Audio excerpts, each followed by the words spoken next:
नमस्कार विद्यार्थी मित्रांनो, एनएस मराठीच्या एका नवीन व्हिडिओमध्ये मी अजय तेलंग आपले स्वागत करतो। नोकरीच्या शोधात आहात तर सरकारी नोकरीची सुवर्ण संधी पुन्हा तुमच्यासाठी उपलब्ध झालेली आहे। सर्व इच्छुक व पात्र उमेदवारांनी झटपट या भरती प्रक्रियेसाठी अर्ज करायचा आहे। 4 मार्च 2025 ही अर्ज करण्याची शेवटची तारीख असणार आहे। मुंबई उच्च न्यायालयाच्या नागपूर खंडपीठात शिपाई पदाची भरती घेण्यात येत आहे। ऑनलाईन पद्धतीने अर्ज दिलेल्या पदासाठी सादर करायचा आहे। या पदासाठी वेतन तुम्हाला 16,600 ते 52,400 रुपये पर पे स्केलनुसार असणार आहे। विशेष म्हणजे या पदासाठी शिक्षण पात्रता किमान 7वी पास असणे आवश्यक आहे आणि अर्ज फी फक्त 50 रुपये लागणार आहे। तेव्हा नक्की तुम्ही या पदासाठी प्रयत्न करू शकता। तर आजच्या व्हिडिओमध्ये या संपूर्ण भरतीबाबतची सविस्तर माहिती स्टेप बाय स्टेप बघणार आहोत। त्यासाठी व्हिडिओ शेवटपर्यंत नक्की बघा। त्या अगोदर आपल्या एनएक्स मराठी यूट्यूब चॅनलवर नवीन असाल तर चॅनलला सबस्क्राईब करून बाजूची नोटिफिकेशन बेल प्रेस करून घ्या, कारण अशाच नवनवीन भरतीबाबतची अपडेट रोज आपण या चॅनलवर देत असतो। त्यासाठी चॅनलला लगेच सबस्क्राईब करा आणि काही समस्या असल्यास व्हिडिओमध्ये कमेंट करा किंवा टेलिग्राम ग्रुपवर विचारू शकता, आपल्याला नक्की प्रतिसाद मिळेल। चला तर मग व्हिडिओला सुरुवात करूया। तर या ठिकाणी बघा मित्रांनो, या ठिकाणी आपण मुंबई उच्च न्यायालय यांच्या मार्फत प्रसिद्ध करण्यात आलेल्या पदभरतीच्या ऑफिशियल जाहिरातीवर आलेला आहोत। मुंबई उच्च न्यायालयाच्या नागपूर खंडपीठाच्या आस्थापनेवर शिपाई पदाची ही पदभरती या ठिकाणी होत आहे। त्याकरता रिक्त असणारी 24 पदे आणि पुढील 2 वर्षात रिक्त होणारी 12 पदे अशा एकूण 36 पदांकरता उमेदवाराची निवड यादी व 9 उमेदवारांची प्रतीक्षा यादी तयार करायची आहे। त्यासाठी जाहिरात प्रसिद्ध झाल्याच्या दिनांकास खालील नमूद पात्रता निकष करणाऱ्या व अटीची पूर्तता करणाऱ्या निरोगी इच्छुक व पात्र उमेदवारांकडून ऑनलाईन पद्धतीने अर्ज येथे मागवल्या जात आहेत। तर या ठिकाणी बघू शकता मित्रांनो, शिपाई पदाकरता ही रिक्रुटमेंट मुंबई उच्च न्यायालयाच्या नागपूर खंडपीठामध्ये या ठिकाणी घेतल्या जात आहे। त्याची ही जाहिरात या विभागाकडून या ठिकाणी प्रसिद्ध करण्यात आलेली आहे। तर तुम्ही जर या पदासाठी एलिजिबल असाल किंवा अर्ज करू इच्छित असाल तर नक्की या पदासाठी अर्ज येथे सादर करण्याचा प्रयत्न करा, कारण एक उत्कृष्ट वेतन सुद्धा या पदासाठी दिले जात आहे। या ठिकाणी बघू शकता मित्रांनो, या ठिकाणी 16,600 ते 52,400 रुपयाचा पे स्केल तुम्हाला असणार आहे आणि नियमानुसार इतर देय भत्ते सुद्धा या पदासाठी दिल्या जाणार आहेत। अशा प्रकारची ही जाहिरात या ठिकाणी नागपूर खंडपीठ मुंबई उच्च न्यायालय यांच्याकडून प्रसिद्ध करण्यात आलेली आहे। तर सविस्तर माहिती आज आपण या व्हिडिओच्या माध्यमातून बघणार आहोत। त्यासाठी व्हिडिओ शेवटपर्यंत बघत राहा, जेणेकरून संपूर्ण पदभरतीची सविस्तर माहिती समजण्यास तुम्हाला कसलीही अडचण या ठिकाणी जाणार नाही। तर या ठिकाणी बघू शकता सुरुवातीला पात्रतेबाबत माहिती या ठिकाणी देण्यात आलेली आहे। तर पात्रतेमध्ये वयोमर्यादा काय लागणार आहे, तर या ठिकाणी बघू शकता राखीव म्हणजेच खुल्या प्रवर्गासाठी किमान वयाची अट 18 वर्ष तर कमाल वयाची अट 38 वर्षापर्यंत देण्यात आलेली आहे। त्यानंतर अनुसूचित जाती, अनुसूचित जमाती किंवा इतर मागास प्रवर्ग किंवा महाराष्ट्र शासनाने निर्दिष्ट केलेल्या विशेष मागासवर्गीय उमेदवारांसाठी किमान वयाची अट 18 वर्ष तर कमाल वयाची अट 43 वर्ष देण्यात आलेली आहे। त्यानंतर विहित मार्गाने अर्ज करणाऱ्या न्यायालयीन शासकीय कर्मचाऱ्यांसाठी किमान वयाची अट या ठिकाणी 18 वर्षापर्यंत देण्यात आलेली आहे। तर कमाल वयाची कोणतीही अट या ठिकाणी लागू नाही या शासकीय कर्मचाऱ्यांसाठी। फक्त या ठिकाणी वरील प्रवर्गासाठी या ठिकाणी 18 वर्ष ते 38 वर्ष खुल्या प्रवर्गासाठी असणार आहे आणि 18 ते 43 वर्ष या ठिकाणी राखीव प्रवर्गासाठी वयाची अट इथे देण्यात आलेली आहे। तर अशा प्रकारे वयोमर्यादेबाबत माहिती देण्यात आलेली आहे। उमेदवार हा कमीत कमी 7वी उत्तीर्ण असणे आवश्यक आहे। उमेदवारास मराठी भाषा बोलता,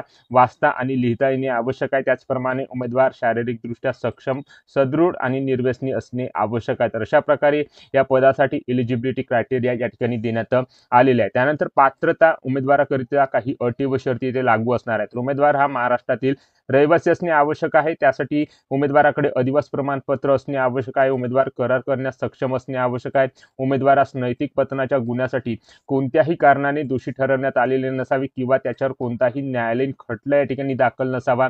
उमेदवारास फौजदारी न्यायालयाने दोषी ठरवलेले नसावे किंवा त्याच्यावर कोणताही खटला प्रलंबित नसावा। असे अटी व नियम या ठिकाणी या पदासाठी उमेदवारांकरता इथे देण्यात आलेले आहे। त्यानंतर उमेदवाराची अल्पसूची कशा प्रकारे या ठिकाणी लावल्या जाणार आहे त्याची माहिती सुद्धा इथे देण्यात आलेली आहे। तर या ठिकाणी बघू शकता जाहिरातीस अनुसरून प्राप्त झालेल्या उमेदवाराच्या अर्जाच्या संख्येनुसार उमेदवाराची शैक्षणिक पात्रता व गुणवत्तेनुसार या ठिकाणी लेखी परीक्षेकरिता अल्पसूची म्हणजेच शॉर्टलिस्ट यादी या ठिकाणी तयार करण्यात येणार आहे। तसेच त्यांना शारीरिक क्षमता, विशेष अर्हता चाचणी व तोंडी मुलाखतीकरता या ठिकाणी बोलावल्या जाणार आहेत। तर असे सर्व अधिकार या ठिकाणी नागपूर खंडपीठ यांनी राखून ठेवलेले आहेत। तर अशा प्रकारे या ठिकाणी ही यादी शॉर्टलिस्ट केल्या जाणार आहे। त्यानंतर ऑनलाईन अर्ज करण्याची पद्धत या ठिकाणी ठिकाणी बघू शकता अर्ज सादर करताना तुम्हाला या विभागाच्या ऑफिशियल वेबसाईटवर जाऊन या पदासाठी अर्ज सादर करायचा आहे। तर सर्व सूचना वाचूनच या पदासाठी तुम्हाला अर्ज इथे सादर करायचा आहे। तर हा अर्ज जो आहे फक्त ऑनलाईन पद्धतीनेच या ठिकाणी स्वीकारण्यात येणार आहे, याची उमेदवारांनी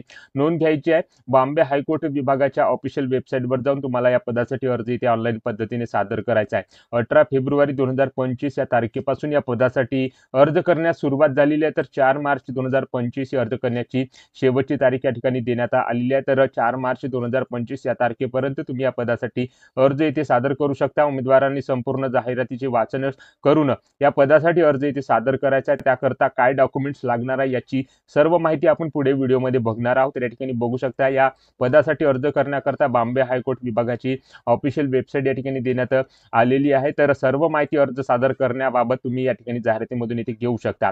त्यानंतर ऑनलाईन अर्ज सादर करताना या ठिकाणी अर्ज फी तुम्हाला या ठिकाणी भरावी लागणार आहे। तर या ठिकाणी बघू शकता फक्त 50 रुपये या ठिकाणी अर्ज फी इथे लागणार आहे। SBI कलेक्ट या गेटवे माध्यमाचा वापर करून तुम्हाला ही फी भरणे या ठिकाणी आवश्यक आहे। तर अशा प्रकारे फी भरण्याबाबत सुद्धा माहिती या जाहिरातीमध्ये देण्यात आलेली आहे। त्यानंतर या ठिकाणी ज्या उमेदवारांना मुलाखतीकरता बोलवण्यात येणार आहे त्यांना कोणकोणती कागदपत्रे या ठिकाणी लागणार आहे पडताळणी करता, तर त्याची सर्व माहिती कागदपत्रांबाबत या ठिकाणी देण्यात आलेली आहे। तर या ठिकाणी बघू शकता जन्मतारखेच्या पुराव्याचा दाखला, ज्यामध्ये शाळा सोडल्याचा दाखला किंवा जन्म प्रमाणपत्र किंवा SSC चे बोर्ड प्रमाणपत्र तुम्ही या ठिकाणी जोडू शकता। त्यानंतर शैक्षणिक पात्रतेच्या परीक्षेचे गुणपत्रक 7वी किंवा 10वी किंवा 12वी इत्यादी तुमच्याकडे या ठिकाणी गुणपत्रक असेल ते या ठिकाणी जोडणे आवश्यक आहे। त्यानंतर शैक्षणिक पात्रतेच्या परीक्षेचे प्रमाणपत्र 7वी 10वी किंवा 12वी इत्यादीचे प्रमाणपत्र तुमच्याकडे असेल तर तुम्ही त्या ठिकाणी या अर्जासोबत इथे जोडू शकता। त्यानंतर तत्सम अधिकाऱ्याने प्रदान केलेला जातीचा दाखला तुमच्याकडे असणे आवश्यक आहे। महाराष्ट्राचे अधिवास प्रमाणपत्र तुमच्याकडे असणे आवश्यक आहे।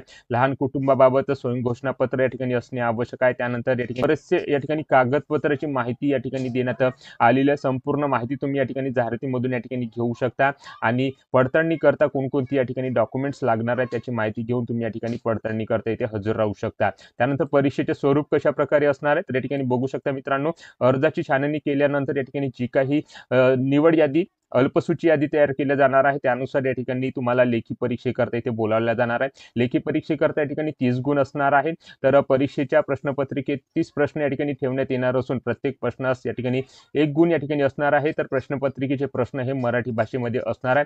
त्यानंतर शारीरिक क्षमता विशेष अर्हता चाचणी ही 10 गुणाची असणार आहे।